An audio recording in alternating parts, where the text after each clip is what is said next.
Hi, this is Pastor Josh from First Baptist of Queen. Thank you for joining us on our Wednesday night study, the walkthrough of the entire Old Testament verse by verse. Tonight we are starting in 1 Samuel chapter 23, verse 23.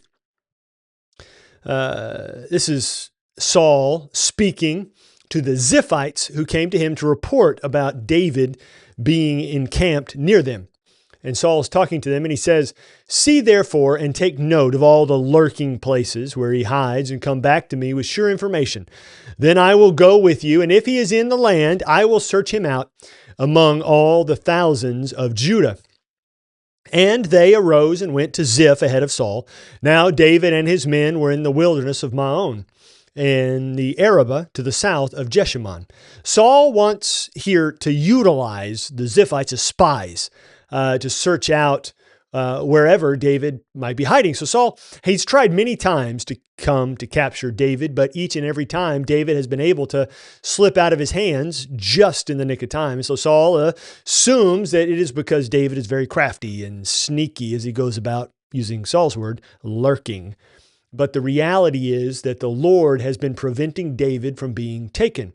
Saul does not want to commit the time and resources necessary to go out and try to capture David again with his army unless he is certain of success. So he commissions these men of Ziph to make absolutely sure that they know where David is and when he is going to be there. And only then will Saul set out to go and seize him. Notice that Saul does not or that he is not entirely unreasonable in that he's not requiring the Ziphites spies to be exact and precise in their report. He tells them here that whenever they come back to him with information, as long as they know the general region, then Saul with his army will be able to search out wherever David might be. Saul is both confident of his ability and he's confident of the amount of men that he has under his command, having called up the entire army for this particular mission. So the men of Ziph, being far fewer than the number of the army of Saul, they are able to travel much faster. The author of the book of 1 Samuel here wants us as readers to know that he knows with exact specificity where David and his men happen to be taking refuge. And as we have noted throughout the entire situation of David being on the run from Saul, it has not been very easy for David to hide anywhere. Even initially, after having traveled to Gath, when he returned to Israel, he had been spotted immediately, and news of his whereabouts reached his family. So David here, or his family, back when they heard about it, packed up and joined him, but they were not the only ones to make out where he was. Remember, hundreds of people had found out where David was, and they started trekking out to his hideout. And at first, it was just about 400 men, but the number kept growing to where the last count was at this point now, here, about 600. And all that to say, it would have not been very difficult for the Ziphite spies to do more than just give Saul simply David's general location. Verse 25. And Saul and his men went to seek him, and David was told. So he went down to the rock and lived in the wilderness of Maon. And when Saul heard that, he pursued after David in the wilderness of Maon. Saul went on one side of the mountain, and David and his men on the other side of the mountain. And David was hurrying to get away from Saul, as Saul and his men were closing in on David and his men to capture them. So word does make it back to Saul with some specifics about David's exact location. And Saul and his army all pack up and make their way down to the place where the Ziphites had reported that David was. And David, it would appear, he has his own spies to inform him of Saul's location. But it would seem that David's informants were not quite as quick with their information about Saul as Saul's informants were with their information about David. You see, David and his men settle on one particular mountain, hoping that it will provide enough protection for them. But it just so happens, though there is no just so happens with the Lord, that Saul zeroes in on the exact mountain where David and his men have come to rest. This would have undoubtedly been an anxiety-riddled moment for David and his men. So you can only imagine the scene of David and his men doing their best to quietly sneak away down the far side of the mountain before they are found out. If you've ever traveled with very many people, you know how difficult it is to keep them quiet for any length of time, much less when they are over 600 fighting men carrying supplies and weapons and leading untold number of pack of animals and having fighting animals there as well, animals of war. And then Saul is coming, as the passage says, ever closer to where David and his men are attempting to escape in silence. So you can almost get a sense of intense anxiety that would have been felt throughout the ranks of David's fighters. There's no doubt that David and the men could hear the ever-increasing noise of Saul and his army as they made their way around the mountain. They had to either have been moving very quickly, or maybe they had caught David by surprise. Just the fact that David had a significantly smaller fighting force and significantly more skill strategically they were not able to outrun Saul with the might of the full military of Israel that Saul had called up for this moment. Verse 27. So this is just at the right moment, right? A messenger came to Saul saying, "Hurry and come, for the Philistines have made a raid against the land." So Saul returned from pursuing after David and went against the Philistines. Therefore, that place was called the Rock of Escape. And David went up from there and lived in the strongholds of En-gedi. So as will always happen when the will of the Lord is in danger of failing, and we are in desperate need of intervention from the Lord, there arrives a messenger just at the right moment to prevent Saul and his men from discovering exactly how close they actually were to David. Now, there's no coincidence in the work of the Lord. It would seem that almost as Saul and his men were to round the corner and see the fleeing David, the messenger intercepts Saul's attention with an urgent message of Philistine attack. And the attack had to have come from the Philistines. If it had been from any other enemy of Israel, it may not have warranted such an immediate response. I mean, the Philistines were a much more powerful military fighting force at the time in that part of the world. So Saul had to act quickly or risk losing a good amount of his people to the Philistines. So he immediately turns his army back from their pursuit of loyal David in order to go and take care of the Philistine situation. And God knew exactly what would be necessary to instigate a complete about-face from Saul. Now, whether God initially placed the idea within the hearts of the Philistines or he simply used their own plans to his advantage, the text doesn't exactly tell us. But he can and does do both depending on the situation and how best to work out his plans.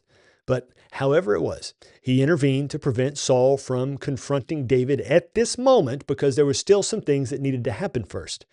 And the mountain then became known as the Rock of Escape because David had been able to escape. So it can be assumed that David and his men referred to the mountain as such. And it became widely known, particularly in later years when David had become king. And then hearing the retreat of Saul and his men, you can understand the sense of remarkable relief that spread throughout David's men. They leave the mountain Rock of Escape and head out to the known strongholds of En-gedi. And strongholds is most likely a general term speaking about different places that may have been easily defensible and able to see a wide range of area to see an oncoming enemy. And now what's interesting here too, Hebrew Bibles actually list this verse, the last verse of this chapter, as the first verse of the next chapter. But Christian Bibles link it to this chapter, the previous chapter. Either way, doesn't really matter because the chapter and verse numbers are not in the original manuscripts. That's something that's been added later so that we can make it easier to find things and to memorize things. And so they head down to En-gedi, David and his men.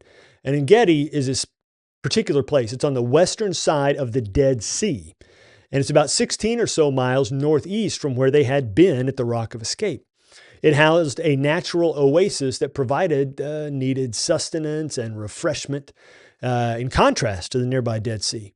Now, they were still in Israel, but were hoping that the natural defensible cave strongholds would help protect them for some time. Let me give you a quick picture of the oasis there at En-gedi. Look at this. This oasis, you got a waterfall. There's several waterfalls there, but there are also lots of caves around En-gedi. And so it would have been a lot easier for David and his men to hide in caves and then sneak out and get some water that they would need. And the area had a whole host of goat wildlife that they could possibly use for food as well. Chapter 24, verse 1. When Saul returned from following the Philistines, he was told, "Behold, David is in the wilderness of En-gedi." Then Saul took 3,000 chosen men out of all Israel and went to seek David and his men in front of the wild goats' rocks. So Saul's return there that's mentioned, he probably returns to his palace in Gibeah rather than back to the rock of escape, though he could very well have returned to the same place from which he had left to help against the Philistines if the Philistine raid had not been very far away. But wherever he happens to be, whether it's his palace or the rock of escape, he receives new information. He's told David has been able to make it all the way out to the oasis in En-gedi. And notice at this time, Saul doesn't take his entire army with him, but rather he chooses specifically 3,000 men for this task of hunting David in the caves. Maybe he lost some men in the fight with the Philistines and did not want to risk more of his army. Or maybe he thought he could move even faster and far more strategically if he traveled with fewer men. So he delineates down the fighting force from the entire army to just 3,000 men who, it can be assumed, had a very specific set of skills that would be especially beneficial against David and the caves of En-gedi. Maybe these guys were elite fighters or expert trackers or expert climbers or fast runners, or maybe they were all of the above. However these guys were chosen, these 3,000 were special men for the task at hand. And apparently the information that Saul had received was possibly even more specific than simply that he was at En-gedi. There appears to have been a collection of stones referred to as the wild goats' rocks. Maybe there were a special accumulation of wild goats that hung around that area of En-gedi, which probably there still are today. The name of En-gedi itself literally means the spring of the young goat. So there must have been quite a few goats around the caves. And Saul's men set their sights on the wild goats' rocks, a specific cluster there, as where David and his men were hiding. And it just so happens they were right. Verse 3. And he came to the sheepfolds by the way, where there was a cave. And Saul went in to relieve himself. Go to the bathroom. Now David and his men were sitting in the innermost parts of the cave, and the men of David said to him, "Here is the day of which the Lord said to you, Behold, I will give your enemy into your hand, and you shall do to him as it shall seem good to you." Then David arose and stealthily cut off a corner of Saul's robe. Now these sheepfolds mentioned here, they would have been at the end of a path that shepherds had cut out over time by driving their sheep through it. And the path would have ended at a group of sheep pens that came to be known as the sheepfolds. And maybe this area seemed to be large and satisfactory enough to serve as a camp for Saul and his men. And nearby, there was a perfect cave to serve as a bathroom, either for everyone or more likely just for Saul because he was the king. So Saul really needed to use the bathroom after such a journey, so he makes his way to this cave. And this must have been quite the significant cave, since it was apparently large enough to house David and his at least 600-man army deep within without Saul noticing anything out of the ordinary. Maybe David and his men heard Saul and his elite force coming, and maybe they had scouts out watching for the possibility of Saul coming to the area. Or maybe David had his own network of spies and informants that brought the news of Saul and his men fast approaching. See, this time, David didn't attempt to flee like he did at the Rock of Escape. Maybe Saul was too fast in coming, or David thought that they would be able to simply wait them out. Either way, David and his men retreat deep back into the incredibly large cave. And this, in God's divine planning, also happened to be the cave that Saul had selected as his royal bathroom. Now, the men who were around David may not have been completely listening for the guidance of the Lord. Firstly, we must always be careful from whom we are willing to accept advice. Sometimes even people whose words seem to have a level of spiritual wisdom are merely guessing based on the apparent circumstances, which is exactly what these people around David were doing. They see that Saul wants David dead. They see that they are all constantly fleeing from Saul, so they conclude that they will never be able to stop running until either Saul has a change of heart or he dies. Then they see Saul unwittingly step into the very cave within which they are all hiding and completely make himself the most vulnerable he possibly can. So then they all surmise and deduce that this must be the Lord's doing, to allow David to kill Saul so that they can all stop fleeing and he can become king. Well, the truth of the matter is that if we are constantly looking for connections to what we really want, we will always see it. We will see what we look for. And we as sinful human beings will always tend to see exactly what we want to see when it comes to a situation. The sinful human heart is a terrible filter through which to gauge the accuracy of circumstances. And David knew his heart. He knew his own personal convictions from the Lord that he would never touch the Lord's anointed.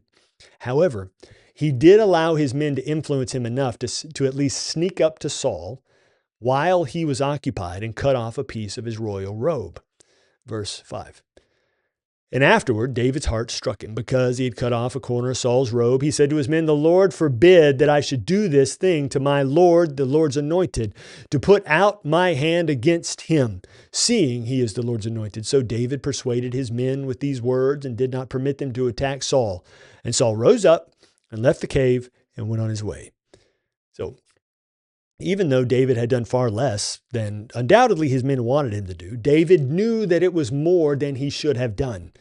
There could have been a great deal of symbolism in David's action of cutting off a piece of Saul's robe. This could have symbolized the authority of the king transferring from Saul to David. But if that is what it symbolized, when the symbol wasn't it symbolized not a simple, peaceful transfer of power as should have been. So rather than that, it was an aggressive action on behalf of David to take the kingdom away from Saul. That's what it symbolized. David may have not raised his sword to strike Saul down, but he had raised his weapon to cut away Saul's royalty.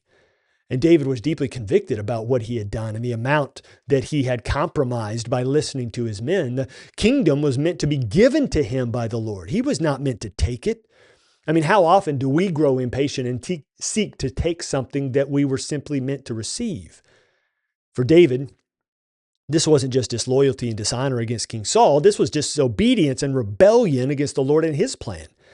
So then does David, he goes and he confesses his sin to his men, to whom he had listened and allowed to convince him that this was a good idea. David was able to see within the depths of his own heart and discern that his own true motives were sinful.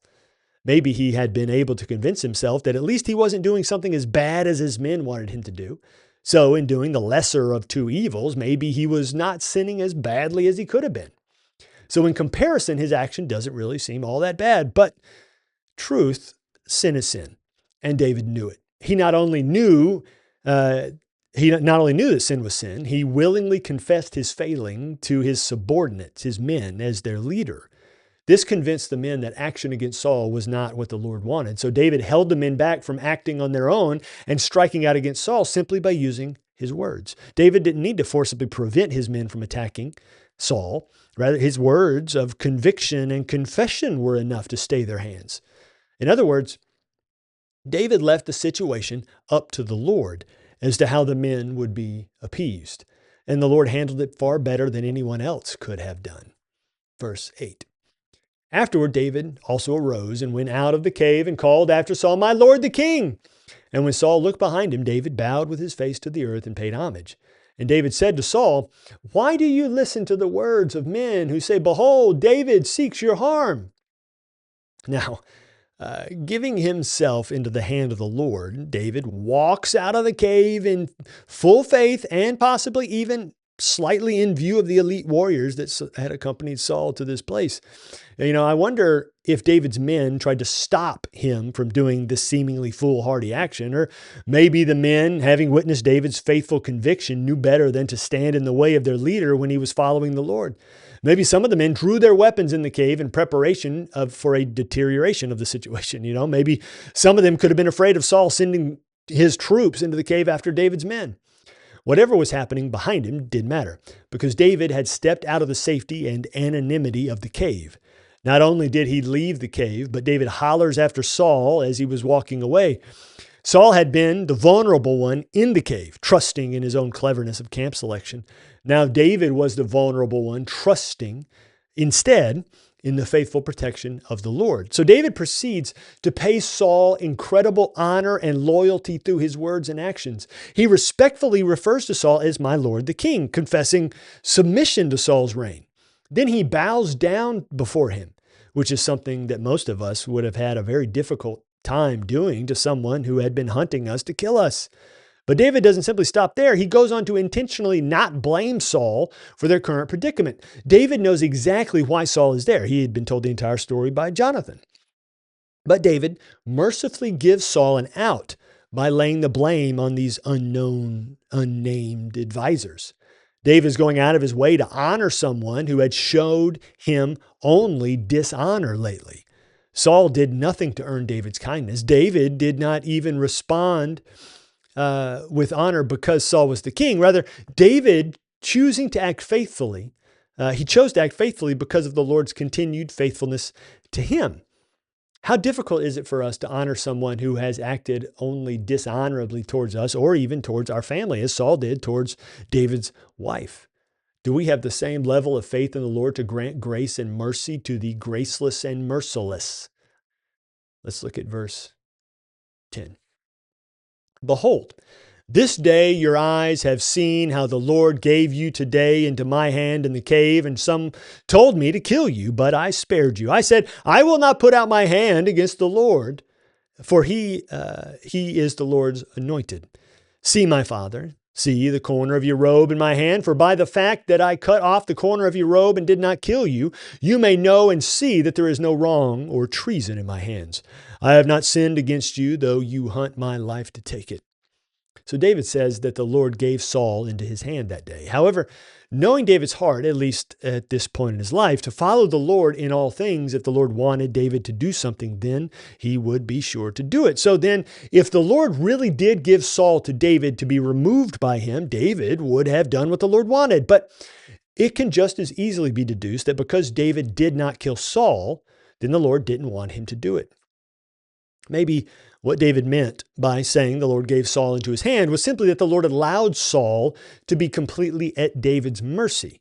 That being the case, it reveals the true nature of David's faith and trust in the Lord being able to handle whatever situation in which he might find himself. It is also very telling that though the Lord might allow allow Saul to wander into David's hand, the Lord was never willing to allow David to wander into Saul's hand. For though David would have mercy by staying his hand, Saul's character thus far leads us to believe that he would not hesitate to take David out. David also reveals to Saul that even though his advisors wanted him to do something that would have displeased the Lord, he would not do it. He defied his advisors because he knew his own personal convictions about what was right before the Lord.